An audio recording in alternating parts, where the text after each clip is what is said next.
Oh, you can see the empty wardrobe. Wait.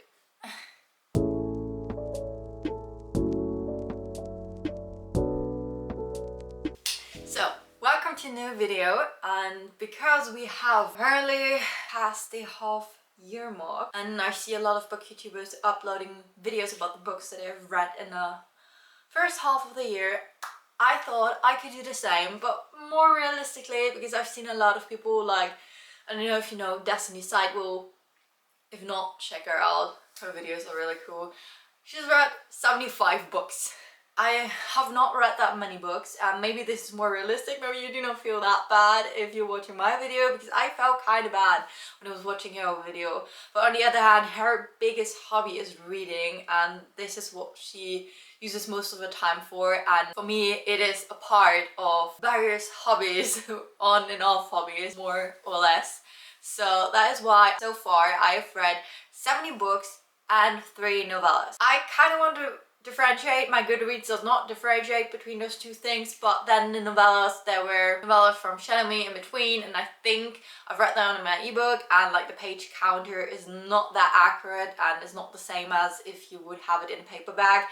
But I believe they are under 200 pages, so I would not count towards like a whole book. So yeah, but let's get into the video. So the first book that I've read is actually like a book that I finished in January, which is Anyway the Wind Blows, and I think it's the second book in a series by relatable, so I cannot really say a lot about it. But if you know Fangirl, which is also a book by her, then the main character in this one is actually writing the Anywhere the Wind Blows and also the other books in the series as a fan fiction, which is really nice, and it's kind of more about fantasy, a lot of magic. So if you're really into that, and it is gay, by the way, just want to mention that.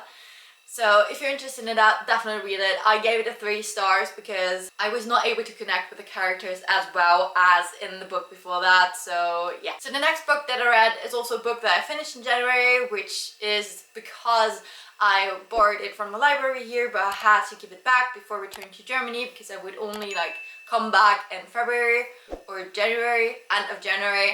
So I finished Why the Patriarchy Exists, and it is by Naomi Snyder and Kara Gilligan, and it was actually quite interesting, and I kind of want to now read more feminist books and know about the structures in society and how they came to be, definitely. And I gave it a 5-star read, which could also just be the reason because it was like one of the first feminist books that I've read, and I usually do not read that much non-fiction, so I was quite impressed. Then the next one is Refugee, which is actually the second book in the Relentless series, and my best friend annotated it for me and she gifted it to me on my birthday last year in October, and then I read that. It was really nice. It was like reading the book with her together, and it's also like a fantasy book.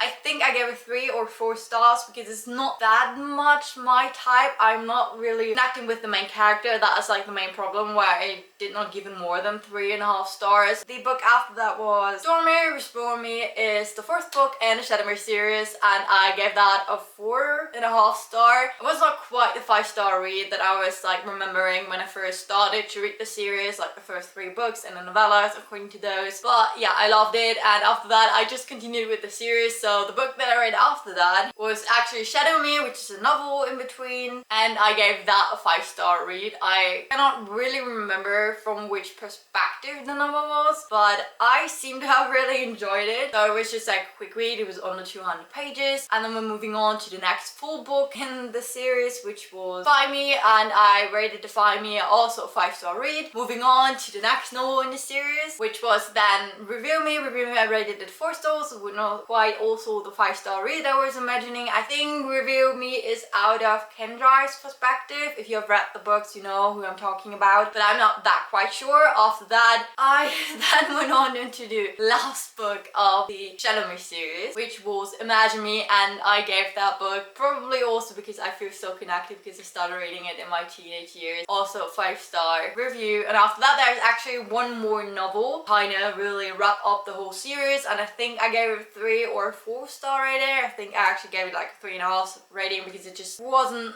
not mine. I mean, I would have been fine if there would not have been like another novel, and I just kind of feel like stretched on and not that interesting anymore, but yeah, the cover is just so pretty. I also then read Why I Like Thriller Kind of Thing, which is the next part of One of Us is Dying. It's called One of Us is Next, and I gave that a 4-star rating because I think it was not as good as the first part, which kind of makes sense, and I kind of again predicted the plot twist a little bit, but it was nevertheless, it was really good, and I can only recommend all the books by the author. So if you see a book with Karen Magnus on the title, just buy it, trust me, it's really good. Next book that I read was because I had a challenge set up for myself to read at least one book that I've already read in German, also Dutch, because I'm trying to study Dutch at the moment, which was Sapphire Blue, but well, it's called Sapphire Blau, I think, in Dutch. I read that one. This took me a little bit longer because it's not my first language, it's also not my second language, so I had to read it more cautiously and way slower because some of the words I had to Google because I have never heard of them before. I've never seen them on paper before,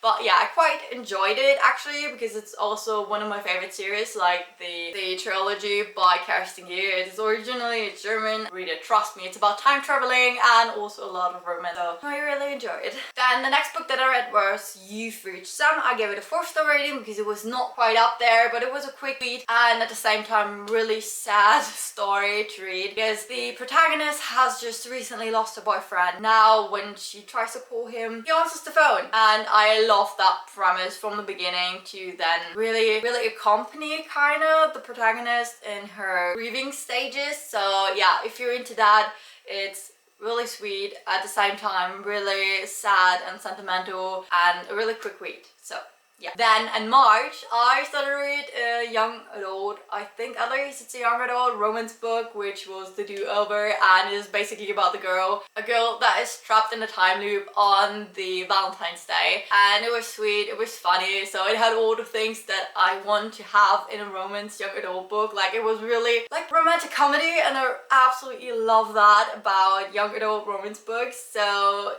I can just recommend it to you. It's by Lynn Payton. After that, because I was so consumed by it, I read It Only Happens in the Movies, which is also quite similar in a kind of style that she's going for, and because those are the only two young adult books that exist by her, I then read Mr. Wrong Number, which is actually like an adult romance book by her, and because I prefer closed door romances, so it's a little bit too over the top. Like, I really do want to close the door and then just like let them do their thing. I don't need to know that, I don't want to read about that, so yeah, therefore I gave that, I think, a 3-star rating because it was just, I can't deal with that, okay? The rest of the book was really nice, but I can't deal with this part. But obviously, like, The Do-Over and It Only Happens in the Movies are 5-star reads for me from this year, and we have quite a lot of 5-star reads. For like, if I then compare it to the last years when I read books, I was really picky about giving books like a 5-star reading. I know, I kind of tend to give them more stars, I don't know why, but yeah.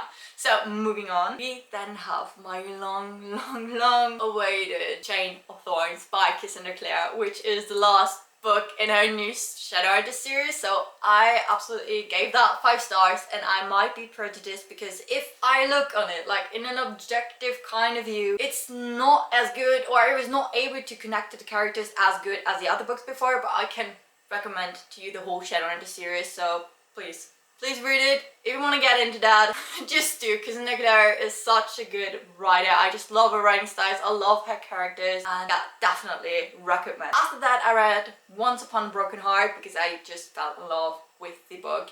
This is also one of the books I read with a physical cover, but because I'm moving, everything is packed up in boxes, like right in front of me.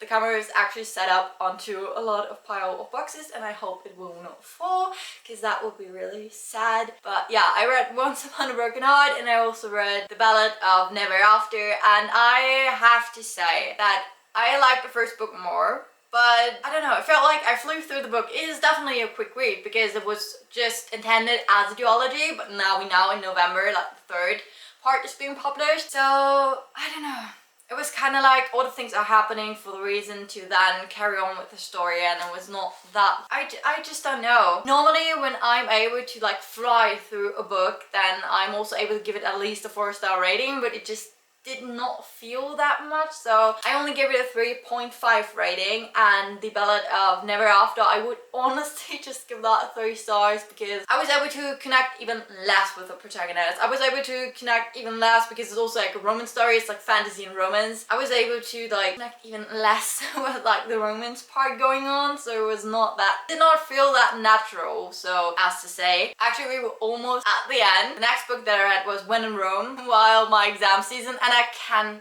recommend it to you in the way that it is definitely a quick read. It's under 400 pages, I think, and it's just like romance book. If you're not into the kind of cringy romantic movie type of stuff and books, then I would not recommend to you this book, because on one end it was a quick read, it was very sweet, but then there were also scenes that were like, therefore I gave it also I think a 3.5 star review. And then grand finale, I finally finished Gender Trouble by Judith Butler, and man, that took me 5 months. I don't know. I started reading it in March, but then I was so consumed with all the academic text that I had to read for class, and I was like, nope, I'm not gonna read that, definitely. And it also felt all over the place because it was like jumping from here, jumping to there, and then I was like, where is your connection to the topic you talked about before? I think if I look on the theories that the author discusses and that the author actually like writes about or intends to then introduce to the public, I do like the theories that they're there. I understand the theories and stuff like that, but like reading about it for like so many pages without like feeling that there is a structure, I rated it 2 stars. And I'm not even sorry anymore because it just took me so long and I kind of dragged myself through the book. But when it started to get like this, I don't want to read it anymore. It was only like, I was already on the 50% mark, and I did not want to stop because why did I then read like the 50% of the book? So yeah, those were all the books that I've read so far in this year and kind of my predictions. I want to read more fantasy. I need my romantic part in my fantasy books, so if you have any recommendation, please leave them in a comment. And I kind of know that I will just end up probably reading a lot of romance books in the summer, and I also have to plan like I want to read Beach Read definitely, and also Happy Places. Those are the 2 books that I definitely want to read because they're just like 2 summery books, and I'm finally gonna read when I hopefully get the test back and I pass. Like in all the other courses like this year, I think like this semester is only about like passing like closely as to failing as possible, and I hope I do not have to do any resits and then I can relax and read all the beach books and all the summer books that I want to read. And yeah, I'm just excited to get back into reading. No matter what I'm gonna read, I'm gonna tell you and I'm gonna keep you updated. So yeah, hope you have a nice day. Bye!